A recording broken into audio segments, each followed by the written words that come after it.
ചേട്ടാ വാടക കൊടുത്തായിരുന്നോ? ഇല്ല. എങ്കി ഇപ്പൊ അവള് ഇറങ്ങി വരും. അവിടെ ഇല്ലെന്നാ തോന്നുന്നത്. എവിടെ ഒരുങ്ങിക്കിട്ട് പോന്നുണ്ട്. കൊടുക്കാടി, ഞാൻ അക്കൗണ്ടിൽ നിന്ന് എടുത്തോണ്ട് വന്ന്. ഇന്നലെ കൊടുക്കേണ്ട ദിവസമാ. കയ്യിലുണ്ടെങ്കി അതങ്ങ് കൊടുത്തൂടെ? അവളുടെ സ്വഭാവം അറിയാലോ.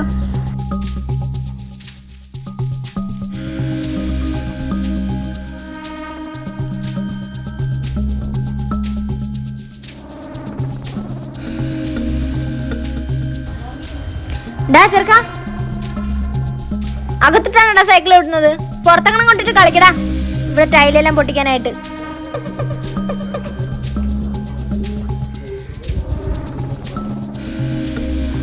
ഇന്നാ ചേട്ടന്റെ അക്കൗണ്ടിലായിരുന്നു. ഇന്നലെ എടുത്തോണ്ട് വന്നതേ ഉള്ളൂ. വാ.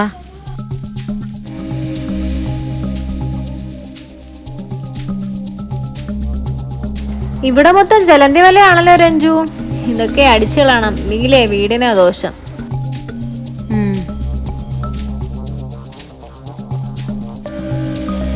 ആവശ്യമില്ലാതെ ഒന്നും ഭിത്തിയിൽ ഒട്ടിച്ചു വെക്കരുത് രഞ്ജു.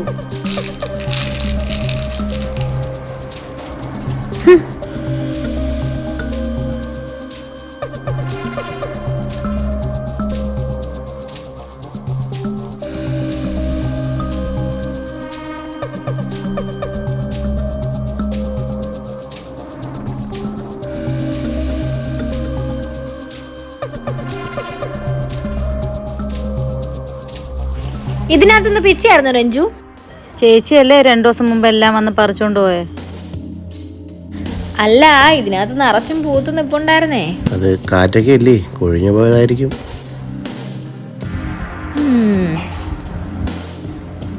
ഈ പട്ടിയെ കുളിപ്പിക്കത്തൊന്നുമില്ലേ രഞ്ജു?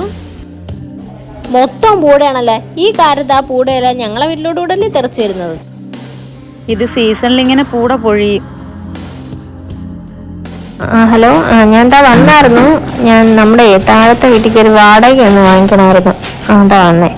അതാ വരുവാ. രഞ്ജു, രഞ്ജു,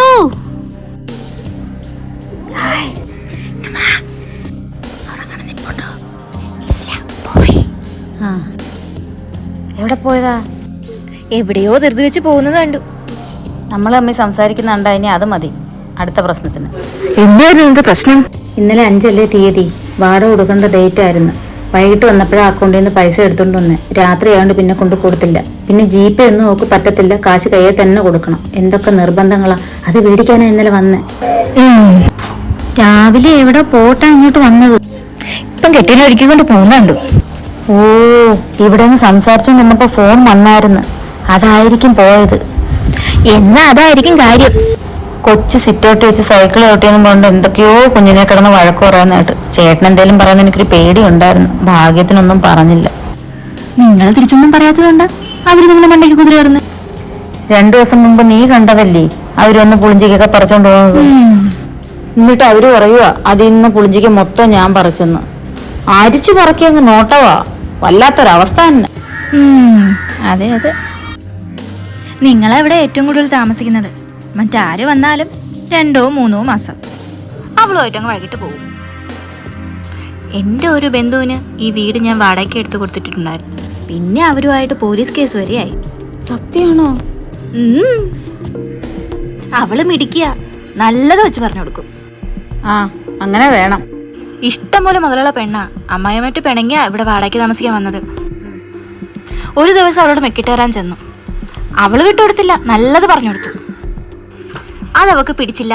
എൻ്റെ വീട്ടിൽ നിന്ന് ഇപ്പം ഇറങ്ങണം പറഞ്ഞുകൊണ്ട് അവളവിടെ കിടന്ന് ബഹളം ഉണ്ടാക്കി. ചുരുക്കം പറഞ്ഞ് അവളങ്ങ് ചോദിച്ചു, നിങ്ങൾക്ക് നാണയില്ലേ വീട് വാടകയ്ക്ക് കൊടുത്തിട്ട് വീട്ടിൽ എപ്പോഴെപ്പോഴും വന്ന് കയറാൻ? പിന്നെ ഭയങ്കര വഴക്കായി. പോലീസും വന്നു. പിന്നെ അവരുടെ താമസവും മാറി. ദൈവമേ, കേട്ടിട്ട് എന്നെ പേടിയാവുന്നു. എനിക്ക് ഇത്രയ്ക്ക് ക്ഷമയോ?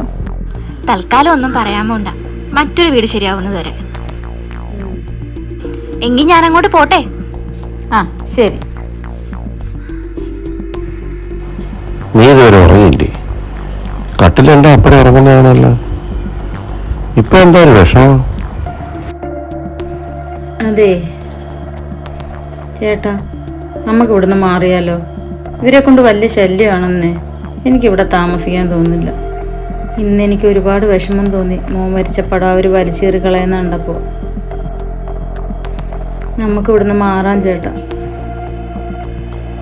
നമ്മൾ വാടകയും കൊടുക്കണം, അവരുടെ ഭരണവും കേൾക്കണം. ഒരു സ്വാതന്ത്ര്യവും ഇല്ല. എന്തൊരു സൈസാ അവര്. ഉടനെയൊക്കെ ഒരു വീട് കിട്ടാൻ വലിയ പാടാ. നോക്കാം. രാത്രിയെന്നില്ല പകലെന്നില്ല, എന്തൊരു ശല്യമാ. ഒരിക്കലും വീട്ടിടന്ന് അടുത്തുള്ളിടത്ത് താമസിക്കരുത്. 2 ദിവസം മുമ്പ് മോൻ പൈപ്പ് തുറന്നു വിട്ട് വെള്ളം പോയെന്ന് പറഞ്ഞിട്ട് എന്തൊരു ബഹളമായിരുന്നു. കഥ അടയ്ക്കാൻ പറ്റത്തില്ല, തുറക്കാൻ പറ്റത്തില്ല. എന്തോ വലിയ ശബ്ദം കേട്ടാൽ തന്നെ അവിടുന്ന് വിളിച്ചു ചോദിക്കും, എന്തോ രഞ്ജുവോടെ ബഹളം. നമുക്ക് ഇവിടുന്ന് പാൻ ചേട്ടാ, നമുക്ക് ഇവിടെ താമസിക്കണ്ട. നീ സമാധാനിക്ക്, നമുക്ക് നോക്കാം. അതല്ലെങ്കിൽ നമ്മുടെ വസ്തുവിൽ ഒരു കൊച്ചു വീട് തൽക്കാലം അത് മതി. അതാവുമ്പോൾ നമ്മുടെ മോന് കളിക്കാനും ചിരിക്കാനും ഭിത്തി വരയ്ക്കാനും ആരുടെയും ഒരു ശല്യമില്ല. നമുക്ക് അങ്ങനെ ഒന്ന് ആലോചിച്ചാലോ? ഇപ്പം നീ കിടന്നുറങ്ങ്. നാളെ രാവിലെ നമുക്കതിനെക്കുറിച്ച് സംസാരിക്കാം.